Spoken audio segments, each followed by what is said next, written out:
Hello guys, in this video I am going to show you how to use the lease calculator on the Webcar application.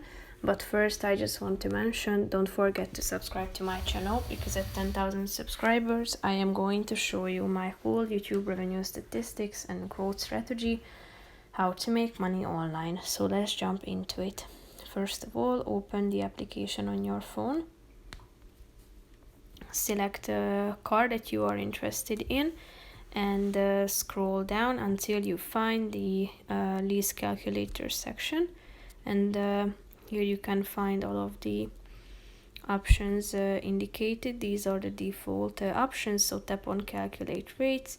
Here you're going to find all of the relevant information such as net price, down payment, management fee, interest, monthly administration fee, casco, annual, and the rate schedule as well is at your disposal. So here you can check out all of the relevant information.